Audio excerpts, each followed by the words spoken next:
What to eat can be confusing at the best of times, but if you have diverticular disease, especially diverticulitis, and you try to search what you can and can't eat, it's like asking are cats or dogs better, because you will literally get opinions and read recommendations that are the exact opposite, right? So what the heck should you eat and what should you avoid with diverticulitis? In this video, let's look at the most commonly asked about foods and what the latest evidence indicates. Let's factor in what actual patients are experiencing too, and then I'll do my best to give you some clear direction. G'day folks, my name is Joe Leach and I'm a university trained dietitian specializing in digestive health, especially diverticular disease.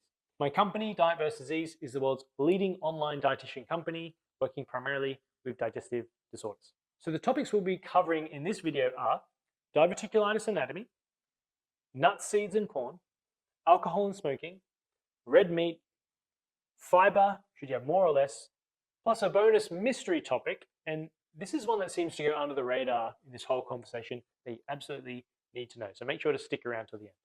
Now, for any of this to make sense, let's do a quick anatomy lesson for diverticular disease. So diverticula are these tiny pouches or sacs that typically form in the wall of your large intestine, also known as your colon.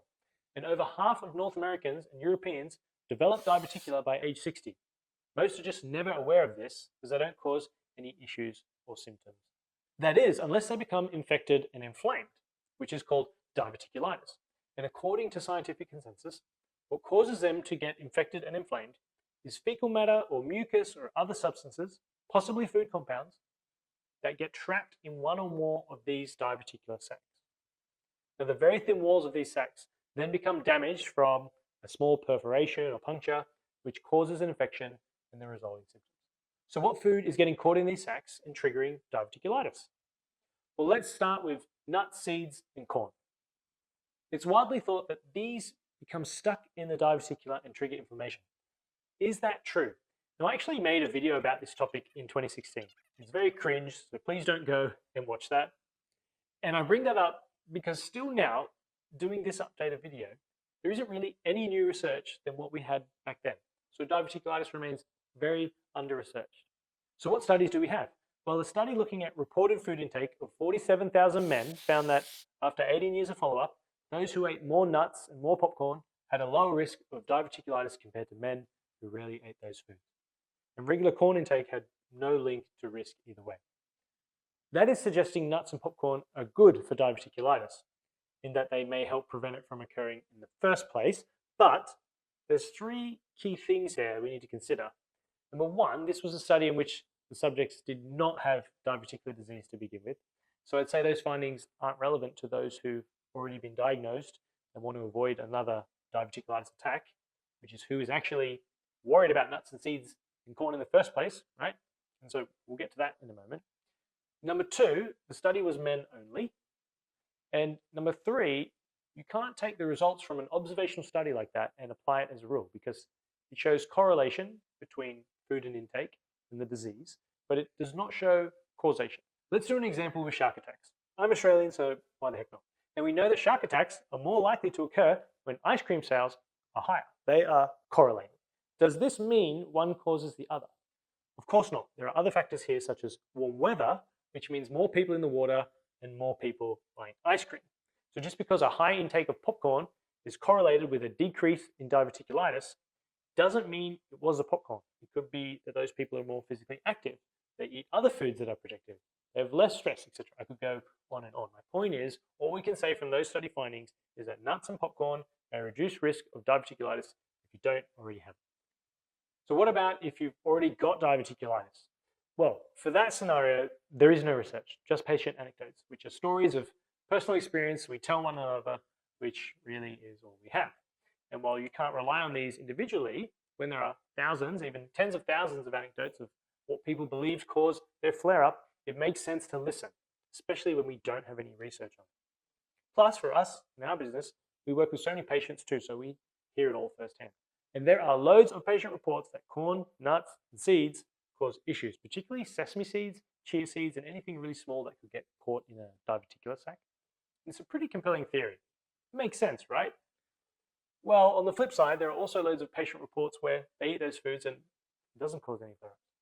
And from what I've heard, and even speaking with gastroenterologists, Never has there been nuts or seeds or corn found in a diverticular sac when they have done surgery. Plus, apparently, a survey of 373 doctors from the American College of Colorectal Surgeons, they found that 53%, or half of them, believe that avoidance of seeds and nuts was of no value. These are the surgeons that literally see the diverticula when they remove part of the colon in severe cases. So evidence is truly a mixed bag, and it does come down to individual differences and individual intolerances and sensitivities, I'm sorry to say. But I am going to explain why that is and what it means for you and what you can do. So at the end of this video, it will all make sense for you. Okay, so on to the next one, alcohol and smoking. So this topic is going to be a bit faster, and I don't think you need to be a rocket scientist to figure out what the verdict is going to be here. But allow me to explain the numbers so then you can determine your risk tolerance if you do enjoy a drink, or a durry, as we say in Australia. Research published in 2024 showed that smoking, whether current or past, increases your risk of diverticulitis by about 20%. And drinking at least 30 grams of alcohol per day, or 2 standard drinks, increases your risk by about 26%. But if you both smoke and drink, especially a lot, your risk goes up by about 60%. Again, like the previous study, these numbers are for those who do not have diverticulitis. It just suggests to us the likelihood you'll get it later in life. If you already have diverticulitis, alcohol intake is linked to increased diverticular bleeding, which makes sense as alcohol does thin the blood, but there's no consistent link when looking at recurrent diverticulitis or diverticular complications. So what does this all mean? The thing with diet and lifestyle is that context is important, right? And so what I always say is, it's the dose that makes the poison. A little tiny bit of hot sauce or chili, beautiful. I love it. Half a bottle all at once, terrible, awful. So said another way, very little, probably okay. A lot all the time, probably very bad. The more you smoke or drink, higher likelihood you will get diverticulitis. And probably the higher likelihood you get recurrence too. Are they direct causes? Maybe. Certainly indirect, given the number of possible mechanisms they could have an impact on the digestive tract, which is outside the scope of this video. But again, it's the dose that makes the poison. So decreasing your intake of these will decrease your risk. Next topic is, can I eat red meat? Now this is a juicy topic, pun intended. Again, there's hardly any research, but this study, based on the same data set as the first one on nuts and corn, found that men who ate the most red meat had a 58% higher risk of getting diverticulitis compared to men who ate the least. So this is men without diverticular disease to begin with, right? And that's a big number. It's a big increase. Why is that? What's the mechanism that could make this causation and not just correlation? The authors of the study theorized that long-term inflammation and alterations in the gut microbiome from eating red meat could be pathways to increase diverticulitis risk. It's a bit of a long shot, and it's an unproven theory currently. And yeah, I wouldn't hang my hat on it, but there might be something there.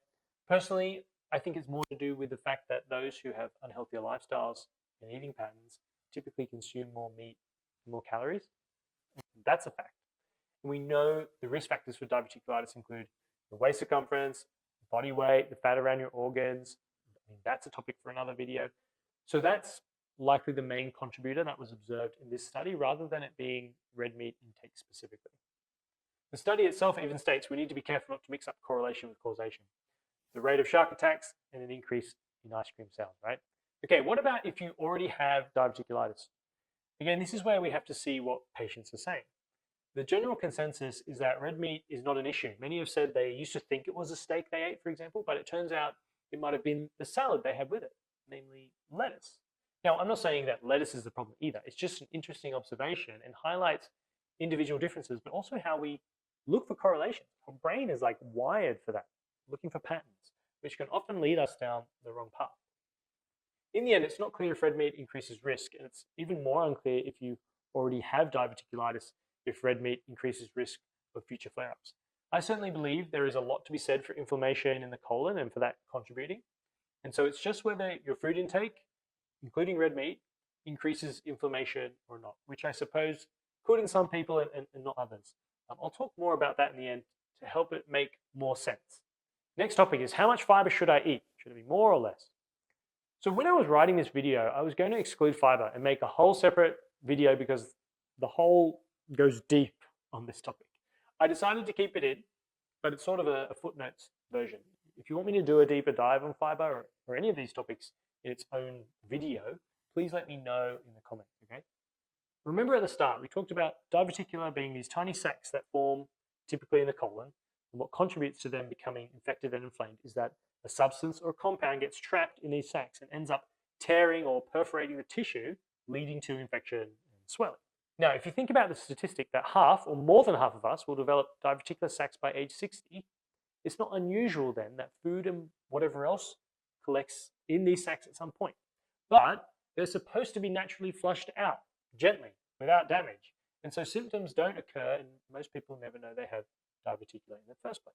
Think of it like an oil pipe where the contents is smooth and slippery. And so if there's shapes or contours in the pipe, it doesn't matter. Everything slides by and doesn't get caught or teared. What do you suppose can help ensure the contents in our digestive tract, and the colon specifically, can slide through easily so that anything that does get caught is flushed out with minimal friction? The answer is water and fiber, probably. So how might fiber help? Well, essentially, it seems like fiber reduces the pressure in the colon. So a lot of people think about what actual foods are going through them, but they don't consider the velocity at which it does this and the influence of pressure in the digestive tract and how impactful that is.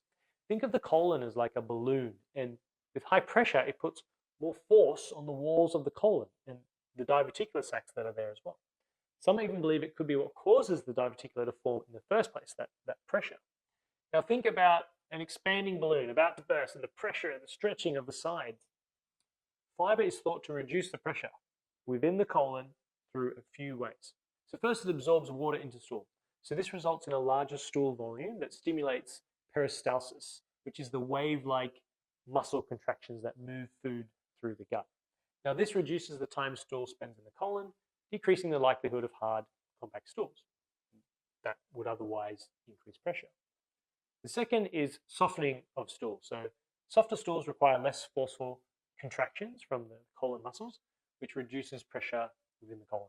And the last one is that it promotes more regular bowel movement. So passing stool regularly reduces the distension of the colon walls, preventing the buildup of pressure. Now, I hate to be the person who is sitting on the fence, but to be truthful, anecdotally, there are many patients who report increasing fiber made their diverticulitis much worse, and cutting out those fiber improved their overall gut symptoms dramatically. And we have seen that with some clients as well, when it's clear increased fiber is not helping. So what I'm saying here is that there are individual differences, and we can't just apply blanket advice because it's clear people are responding differently. I've learned that you can't just throw common solutions at common problems, not with gut health. It's so individual. As a fun side note, some also make the case that historically the Inuit, also called Eskimos, their traditional diets basically had no fiber because they live in the Arctic where nothing grows there. And they didn't have diverticulitis or other health problems that we get eating a Western diet, which is very fascinating. It's a compelling narrative. Here's a problem with that. It could be they didn't develop these diseases because by that time they were already dead. The average life expectancy of an Inuit historically is believed to be 35 to 45 years old. Median life expectancy would be higher because you're not counting infant mortality. But yeah, a lot of them may just have died before most conditions will become apparent anyways. And I can't help but think that low stress matters a lot here because stress can affect abdominal pressure because the nervous system and the gut-brain connection is fundamental to how your body determines how much pressure needs to be applied to move the contents through, right? Because that peristalsis is an automatic response that your body does. You don't consciously control it, like you don't consciously control your heartbeat.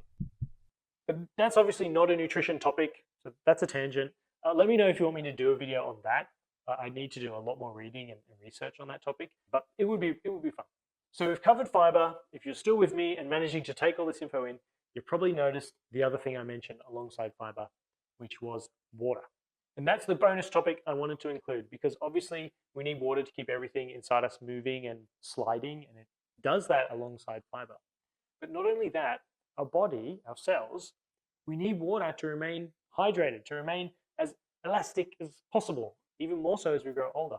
And so to circle hydration back to alcohol and smoking, what's one of the main effects those things have on the body, right? they dehydrate you severely. Alcohol is a toxin. It cannot be stored by the body. So the body works immediately to get rid of it, primarily in our urine. And the same for nicotine in cigarettes. So the body expels so much extra water through urine in order to remove the toxins, which leads to dehydration, which leads to less elastic colon, which leads to less regular bowel habits and increased risk for diverticulitis. That's why I said before, it's the dose that makes the poison. So what about nuts and seeds and corn and red meat? What's really the take-home message for those, given how conflicting the information is? Now, based on my experience and understanding, the most important thing is to figure out your own food intolerances or sensitivities, because these are personal triggers that can cause irritability or inflammation and really create an environment that is ultra-sensitive and conducive of diverticulitis flare-ups. This is why eating nuts or seeds or red meat or lettuce or insert food appears to be a problem for some and not for others. Ultimately, it comes down to common sense for what your previous experience has been and personal choice. Now, if you're wondering, okay, well, how do I figure out my own food sensitivities and deal with this properly? Well, that's exactly what we help with. We can take you through the entire process. You can learn more about that in the video's description. I'll put a link for you there. To give you an overview of what that process might look like, as well as other known methods for managing and treating diverticulitis, I invite you to subscribe to the channel, of course, and watch this next video.